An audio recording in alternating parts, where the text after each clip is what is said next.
The Bible is very clear about the role of the husband. If the husband, who is the father, does his rightful duty in the home, it is very easy for his wife to submit to him.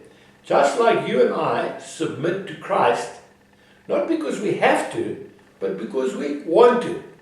And wives submit to their husbands because they want to, not because they have to. So therefore the onus comes onto the husband.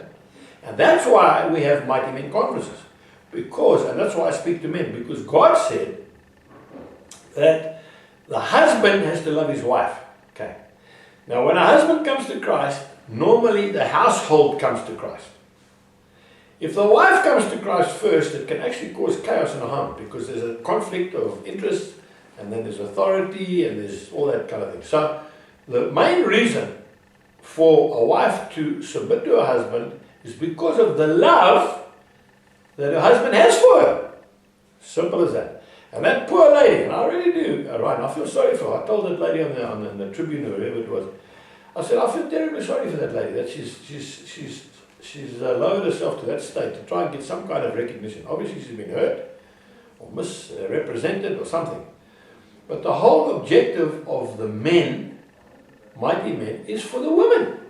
Often ladies come to me and they say to me, when are you going to have a mighty women's conference? I always say, do I look feminine? And the bottom line is, I say, madam, the whole objective of mighty men is for you and for your children. It's not even for the men. It's to teach a man to be prophet, priest, and king in his own home. Prophet, direction. There can only be one captain in the ship. You get two people trying to steer the same ship, you're going to hit the rocks. Okay, so number one, prophet, that's for vision, direction. Number two, priest. Father is the high priest of the home. It's not mother's job to read Bible stories to the kids before they go to sleep. It's dad's job. Your son will not do what you tell him. He will do what you do. So if you beat up your wife, he'll beat up his wife. He'll hate you for it, but he'll still do that because he doesn't know anything else. If you're a drunkard and you tell him, don't ever touch alcohol, he will become a drunkard because he doesn't know anything else. Okay, prophet, priest, and then king. It's the father's job to put food on the table. Okay, the man is the head of the house, you can write that, and the woman is the heart of the house. And the problem I have with working mothers is if they're both out working, who's looking after the kids?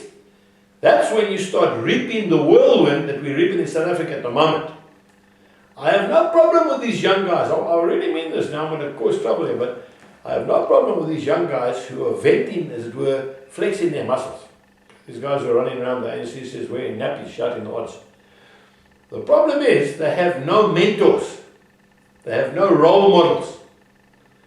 This country is a fatherless generation. You can print that too. That'll really get the guys reading your article. A fatherless generation. And the problem of the young men running riot in this country is not their fault. It's our fault. I mean it, son. And I'm getting emotional now. It's our fault.